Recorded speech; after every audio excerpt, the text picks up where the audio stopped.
Lindo, ¿verdad? Ver los frutos de la escuela, de la iglesia. Cada vez que veo a Sebi y a Sebas también predicar y hablar acerca de Dios, me alegra mucho. Sé que Dios los va a guiar y los va a hacer grandes cosas, a todos los jóvenes. Pero ellos dos en particular, porque sé que les gusta predicar la palabra de Dios. Y sé que, bueno, los tiempos están cada vez más difíciles y no se viene nada fácil. No se viene nada fácil. Así que oren mucho por los talentos que la iglesia tiene, por los talentos jóvenes, para que puedan florecer de la manera correcta. Bien, vamos a orar antes de abrir la palabra de Dios. Padre amante, te agradezco muchísimo por este privilegio de estar aquí. Pido que tu Espíritu Santo hable a través de mí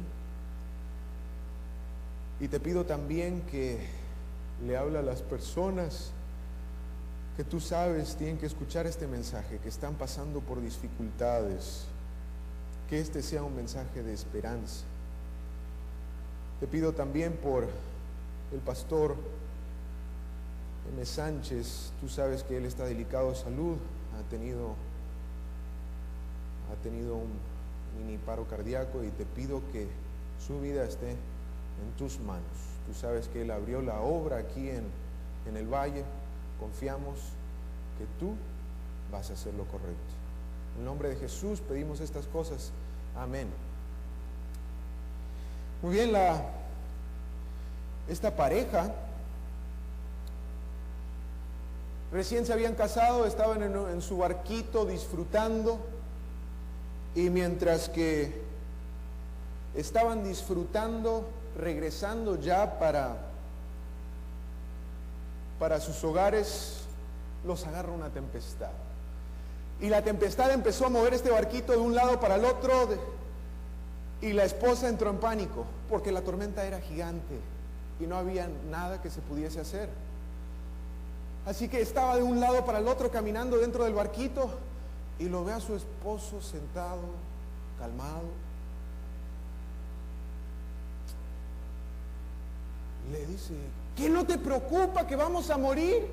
¿Es que no ves que no hay solución a esto? El esposo la mira.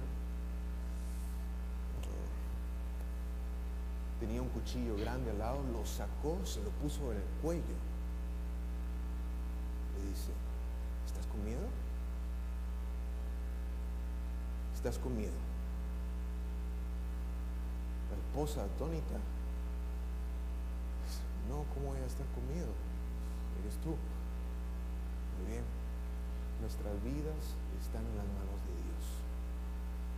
Y si Él ve que nosotros muramos en esta tempestad, pues bien, Él sabe lo que es mejor. Y si Él desea salvarnos, pues bien, Él sabe lo que es mejor. La historia que les voy a compartir con ustedes, he estado leyendo este mes el libro de Isaías, y déjenme decirles, el libro de Isaías jamás había cobrado tanta vida como lo cobró este mes conmigo. Y me impresionó especialmente la historia de Ezequías. Un rey que, digamos que cuando recibió su reino no tenía las mejores condiciones, más bien estaba en una de las peores situaciones. En ese tiempo ya el reino de Israel se había dividido, era la parte del norte y la parte del sur también. Y Ezequías tenía un padre llamado Acaz, también había sido rey, pero este rey no era nada bueno. No hacía las cosas que Dios le pedía, desobedecía en todo, y si había algo que tenía de problemas, era que adoraba a otros dioses, menos al Dios viviente. Esto trajo cantidad de problemas.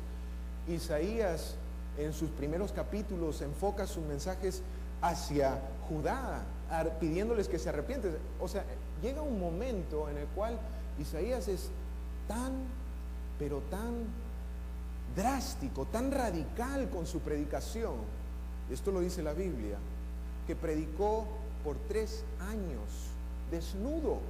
Dios le indicó que predicase desnudo y sin calzado. Yo no sé ustedes, pero hasta ahora no he visto ningún pastor desnudo predicando. Pero imagínense al punto en el cual Dios estaba tratando de llegar a esta gente que manda a su profeta a predicarles de cualquier forma: por favor, arrepiéntanse. No les va a venir nada bueno si siguen por este camino. Y Isaías, a pesar que se le burlaban, le decían de todo, no perdió esperanza y siguió predicando. Ezequías tenía así un padre corrupto. O sea, la corrupción de Acaz llegó a tal, su padre, que la Biblia cuenta que sacrificaba a sus hijos. Imagínense cómo Dios protegió a Ezequías. Podría haber sido sacrificado. Era tal la corrupción. Pero cuando entra Ezequías, y aquí va el primer punto, ¿no? Es que no importa tu padre o tu madre o tu abuelo o tu abuela o tu tatarabuelo, etcétera. No importa el problema que haya en tu familia, el pecado que haya, tú no estás comprometido a cometer lo mismo. Los psicólogos y los estudios te van a decir, sí, si tu papá es borracho, tú vas a ser borracho. Las estadísticas son altísimas. Si tu madre es tal cosa, tú también lo más probable es que vas a ir cayendo en lo mismo. Pero Dios agarra y nos dice que no importa lo que hayan hecho nuestros antepasados, nosotros podemos cambiar. Tenemos la tendencia, sí, heredamos tendencias, pero Dios nos da el poder para cambiar esas tendencias. Entonces, vamos, esta historia está escrita en 3 libros: en Isaías, en Crónicas, Segunda de Crónicas y en Segunda de Reyes. Es una historia importante para que esté en 3 libros. Vamos a Crónicas, al libro de Crónicas. Amén cuando lo tengan. Segunda de Crónicas, capítulo 29, versículo 27. Miren, es tan interesante esta historia. Les voy a dar un poco del contexto. Apenas Ezequías asciende al trono, ¿qué es lo primero que hace? En el primer mes nada más, Ezequías ya toma cosas, transformaciones radicales. Entonces agarra y dice, hermano Padilla, ¿se me puede poner de pie? También sí se me puede poner de pie. Entonces agarra Ezequías y dice, va donde sus sacerdotes, unos pocos que él conoce fieles, y les dice, por favor, necesito que me purifiquen el templo. Ahora ustedes tienen que entender que Acaz había cerrado las puertas del templo, había hecho barbaridades, había cambiado el altar y él hacía sus propias adoraciones a otros dioses dentro del templo.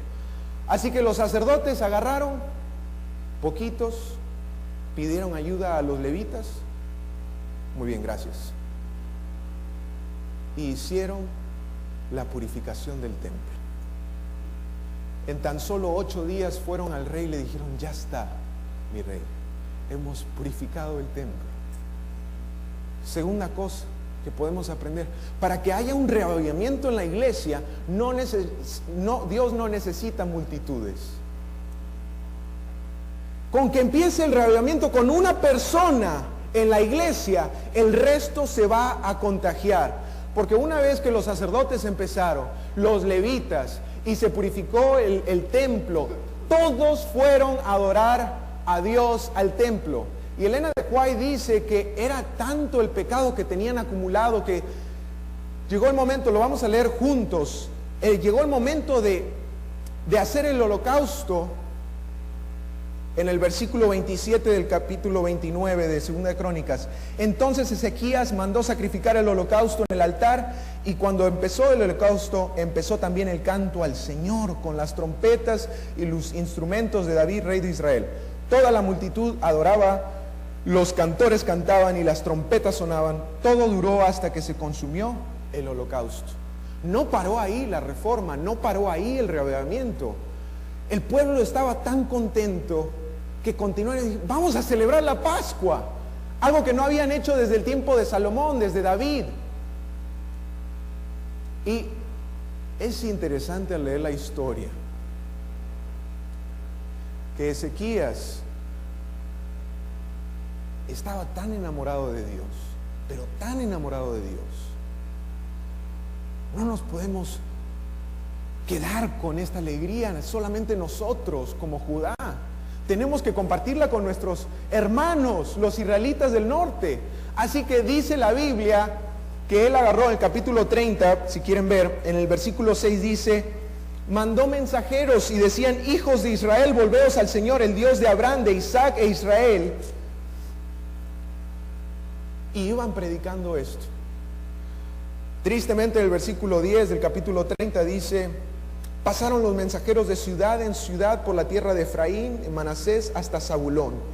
¿Pero qué? Pero se reían y burlaban de ellos.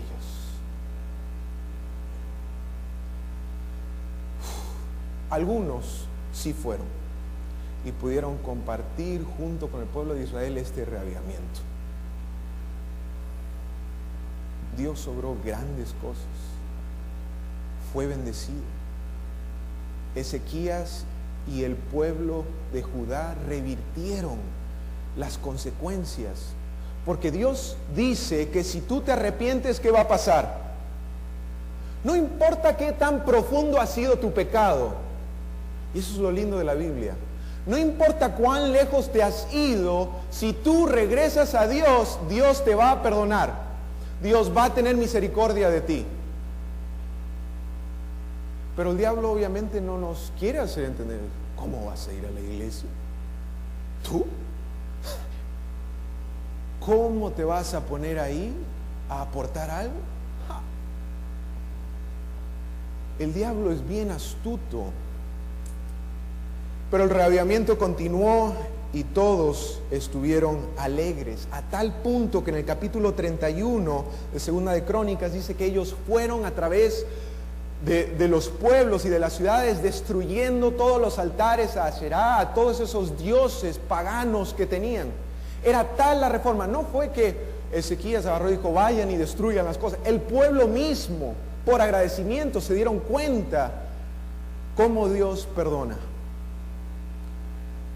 Pasaron 14 años, ese es el contexto.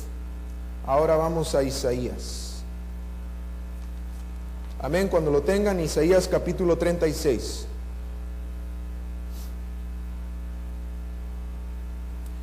Y ahora la situación es que después de 14 años,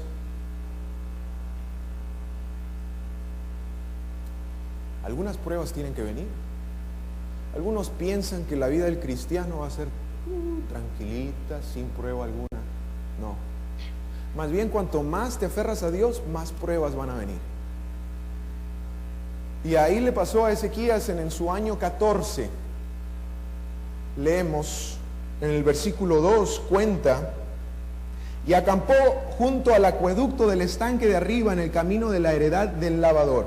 Era el rey de Asiria el que ahora venía ¿a qué?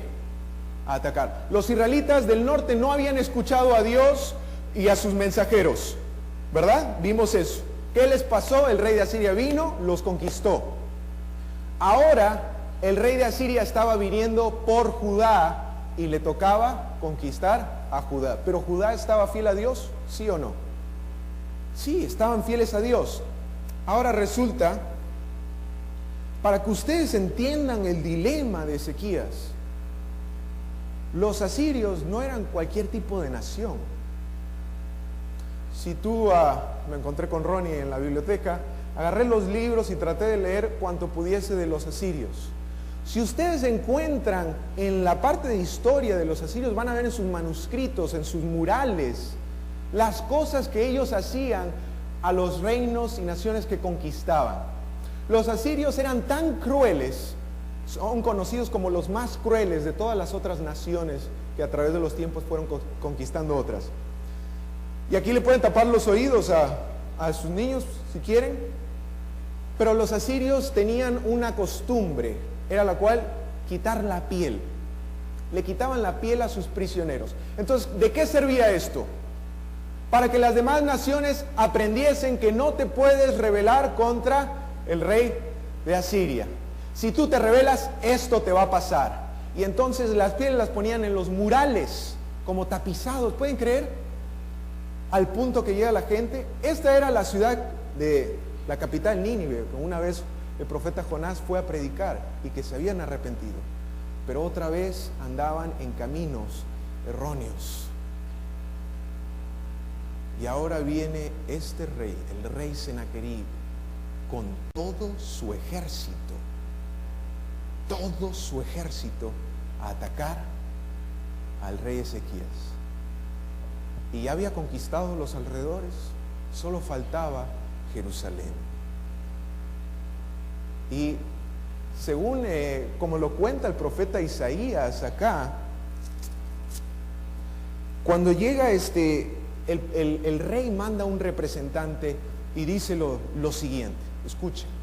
He aquí que confías en este báculo de caña frágil, en Egipto, en el cual si alguien se apoyare, se le entrará por la mano y la atravesará. Tal es Faraón, rey de Egipto, para con todos los que en él confían. Y si me dices, en Jehová, nuestro Dios, confiamos, ¿no es este aquel cuyos lugares altos y cuyos altares hizo quitar Ezequías? Y dijo a Judá y a Jerusalén, delante de este altar adoraréis. ¿Acaso vine yo ahora a esta tierra para destruirla sin Jehová? Jehová me dijo, sube a esta tierra y destrúyela. Qué interesante cómo funciona la mentalidad del diablo. Y aquí este representante estaba hablando en un lugar, como habíamos visto, en el cual anteriormente su papá de Ezequías había tenido la oportunidad de depender en Dios. Isaías había ido con el papá y le había dicho, confía en Dios, Él te va a librar de tal rey. Era otro rey. Pero acá se agarró, hizo sus propias cosas y se pueden imaginar las consecuencias. Ahora Ezequías estaba en el mismo momento. ¿En quién va a confiar Ezequías?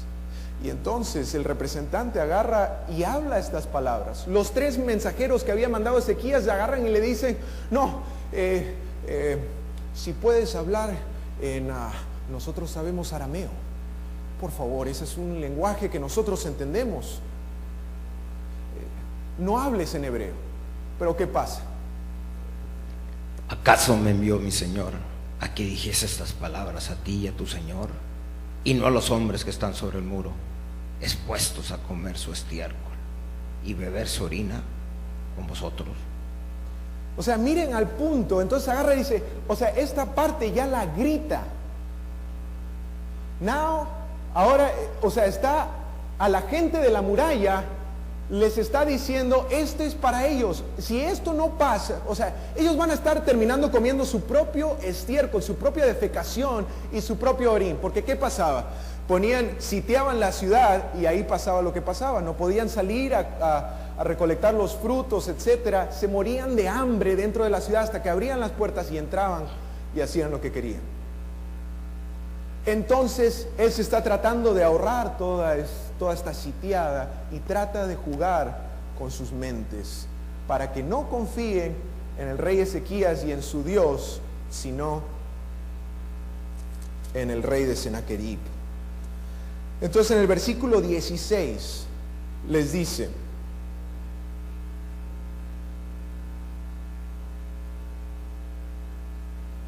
no escuchéis a Ezequías, porque el rey de Asiria dice así, haced conmigo paz y salid a mí, entonces cada uno comerá de su viña y de su higuera y beberá el agua de su pozo.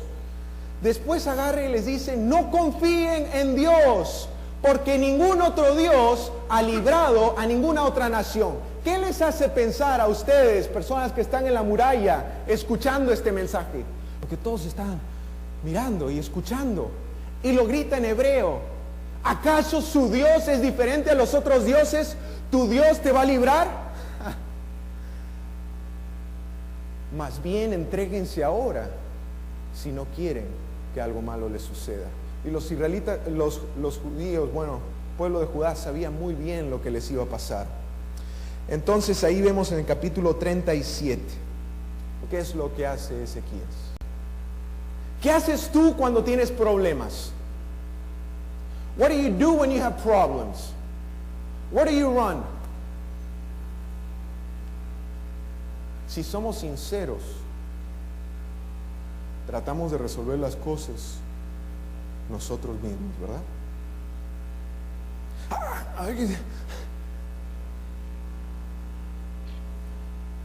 Es interesante ver en la historia que Ezequías lo primero que hace es ir ¿a dónde? A Dios. Así lo pone Isaías. Pero después, mientras que estaba leyendo la historia paralela de Segunda de Reyes, me di cuenta que no. Ezequías lo primero que hace no es ir a Dios. ¿Quieren ver? Vamos a Segunda de Reyes y dejan un dedo en Isaías. ¿Ok? Amén, cuando lo tengan. ¿Tienen Segunda de Reyes? Segunda de Reyes capítulo 18, versículo 14. Que también cuenta la historia, pero da más detalles. Y miren este detalle. Versículo 14 dice, entonces Ezequías, rey de Judá, envió a decir al rey de Asiria que estaba en Laquis, he faltado, retírate de mí y aceptaré lo que me impongas. Porque el rey de Sennacherib estaba atacando a Ezequías porque no había pagado los impuestos. Se había rehusado a pagar. Y entonces Ezequías agarra y dice, y el rey de Asiria impuso a Ezequías, rey de Judá, 300 talentos de plata y 30 talentos de oro. 11,000 kilos de plata y 1,000 kilos de oro. ¿Y qué es lo que hace Ezequías? Por tanto, Ezequías dio toda la plata que halló en la casa del Señor y en la casa real. Entonces descompuso Ezequías las puertas del templo del Señor y los quiciales que el mismo rey Ezequías había cubierto de oro y los dio al rey de Asiria. Aquí es cuando mi historia, mientras que la estaba leyendo, dije, God, come on, me arruinaste la historia, me arruinaste el sermón. Aquí estaba el héroe y ahora mira, no confío en ti. Y es que, mis hermanos, la Biblia está llena de ejemplos de hombres y mujeres como nosotros. Hombres y mujeres que son pecadores, que en el momento de los problemas recurrimos a nuestras propias soluciones. Y a lo último, cuando no queda otra, recurrimos ¿a quién? A Dios. El rey Sennacherib no se conformó con esto y obviamente continuó. Vamos ahora, regresamos a Isaías. Isaías, porque esta historia se pone mejor. Obviamente Dios había escuchado y le manda a decir a Ezequías, no te preocupes, todo está bajo control. Y entonces, cuando Dios le manda a decir que él no va a atacar, no va a pasar nada, entonces, ¿qué pasa con el rey de Sennacherib? Resulta que otro reino, el de Etiopía, por abajo, estaba movilizando sus tropas para atacarlo. Ahí agarró y escribió una carta el rey de Sennacherib. Obviamente había sido humillado, obviamente se sentía mal. Y ahora estos judíos se van a pensar que se libraron de mi mano. Y entonces escribe una carta. Hang on. Vamos ahí, a la carta, en el versículo 37, versículo 10. Y así diréis, Ezequías, rey de Judá, no te engañe tu Dios, en quien tú confías, diciendo, Jerusalén no será entregado en manos del rey de Asiria. He aquí que tú oíste lo que han hecho los reyes de Asiria a todas las tierras que las destruyeron. ¿Escaparás tú? Y he aquí una de las respuestas que tendríamos que hacer nosotros cuando tenemos un problema. Ezequías agarra y cuando recibe esta carta entra en pánico. Y agarra y dice en el versículo 14 del capítulo 37 de Isaías: Ezequías tomó la carta de mano de los mensajeros y la leyó. Luego subió a la casa del Señor y la extendió delante de él. Cuando nosotros tenemos problemas, lo que tenemos que hacer es dar nuestros problemas en las manos de Dios. Porque la batalla no es tuya, la batalla es de Jehová. Es interesante que cuando nosotros confiamos en Dios plenamente, Dios va a obrar en nuestras vidas. Y la historia continúa, porque aquí es donde una de las oraciones más bonitas que he escuchado en la Biblia. Versículo 16: Señor Todopoderoso, Dios de Israel, que moras entre querubines, solo tú eres Dios sobre todos los reinos de la tierra. Tú hiciste el cielo y la tierra. Hay personas que, como este rey, a veces piensan que tienen todo bajo su poder. No va a ser así, hermanos, porque el único que reina en este mundo es Jehová. Versículo 17 dice: Inclina, Señor, tu oído y escucha. Señor, abre mis ojos y mira. Oye las palabras de Sennacherib, con que ha enviado a blasfemar al Dios viviente. Señor, es cierto que los reyes de Asiria destruyeron todas las tierras y sus comarcas. Él sabe que este rey tiene mucho poder. Es sincero con Dios al orarle. Pero dice: todos estos otros dioses que estas otras naciones tienen no se comparan contigo. No son verdaderos dioses. Y el versículo 20 dice: Ahora, Señor Dios nuestro, líbranos de su mano, para que todos los reinos de la tierra conozcan que solo tú eres el Señor. Amén. ¿Y qué creen ustedes que pasó?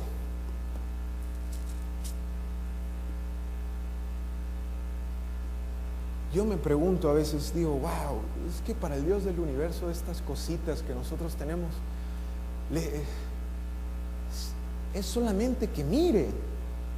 Padre, aquí estoy, solamente mírame y sé que todo va a estar tranquilo.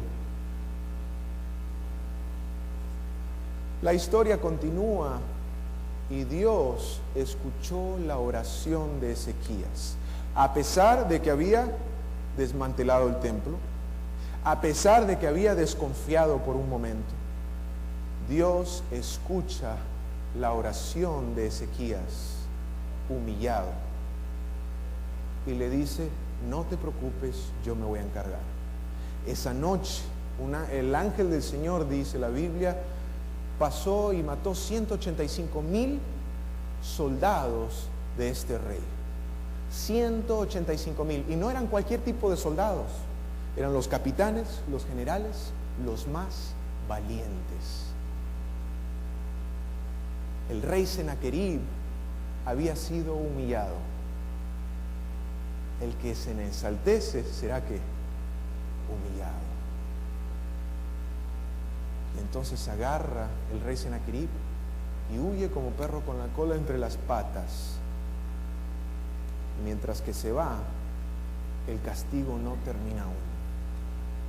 Cuando regresa a su país, a su nación, ahí sus propios hijos acaban con la vida de este rey orgulloso. Duro. Dios libró a Ezequías de esta nación fuerte. Dios te puede librar a ti de tus problemas. Y a veces no es fácil confiar en Dios. termino con esto. Con la escuela tuvimos un viaje misionero a Belice, como ustedes sabrán, y uno de los estudiantes habían escuchado por ahí mi testimonio cuando me había ido de misionero para Tanzania, y la oración que había tenido, en la cual decía: Dios, que este sea un viaje especial del cual nunca me olvido. Y algunos de ustedes han escuchado mi historia de cómo todo lo que me pasó y cómo Dios respondió a esta oración. Resulta que algunos de los alumnos, al escuchar el testimonio, habían hecho la misma oración. Y apenas llegamos al aeropuerto en Houston, tuvimos un problema. Houston. Anyways, the point is que apenas llegamos al aeropuerto, agarraron la azafata y dijo: no, ustedes no pueden viajar porque aquí tienes un grupo que son menores de edad. Así que si no tienen, pero aquí tengo firmado por uno de los padres, los que están a cargo de ellos. No, tiene que ser firmado por un abogado y por los dos. Pero no, las reglas son las reglas. Ni siquiera nos pidieron este documento en Belice. Pero bueno, ahí entré en pánico y ahí y que llamemos a tal y que se llama tal y no, que al comienzo del viaje misionero ya se cayó todo. Y de repente giro así y ahí veo a los freshmen, que eran los menores de 16, así, orando.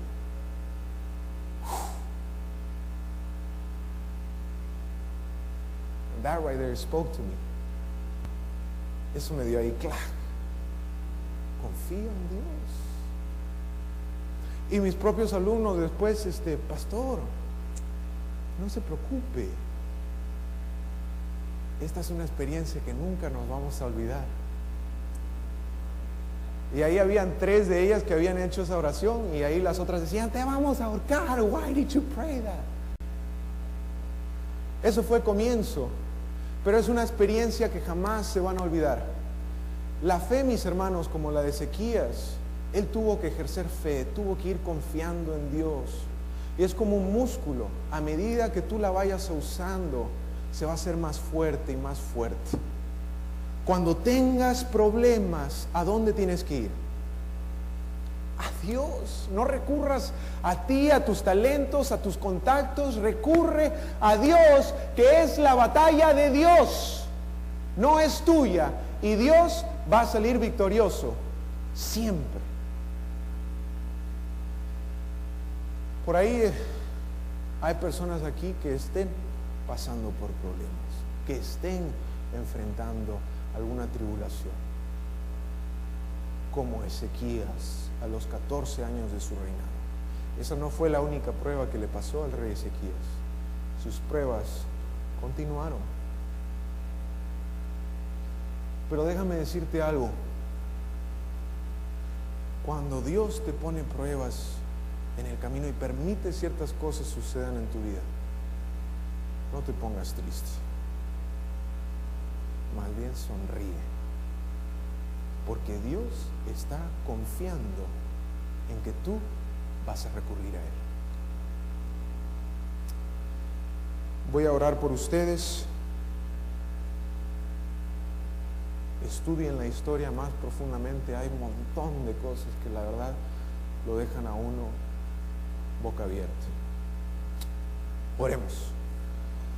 Padre amante, te agradezco infinitamente por esta iglesia, por la iglesia de McAllen Central.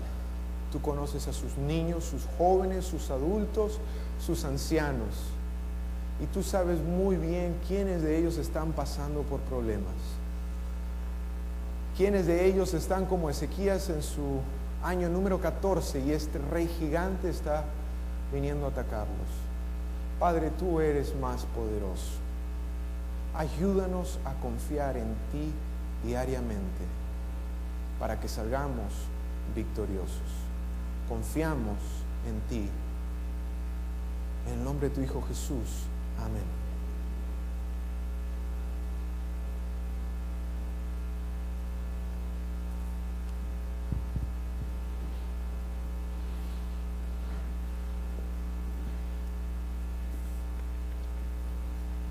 Antes de que cantemos la esperanza, vamos a orar de una vez por los alimentos que va a haber en un momento. Nos colocamos todos en pie. Querido Padre Celestial, gracias por el mensaje de esta mañana. Ayúdanos a confiar en ti, Señor, por ese alimento espiritual que nos has dado. Alabado sea tu nombre. Que podamos ir nosotros también a tomar el alimento directo de tu mano. Y ahora, Señor, que también nos das el alimento material, pedimos tu bendición. En el nombre de Jesús. Amén. Amén.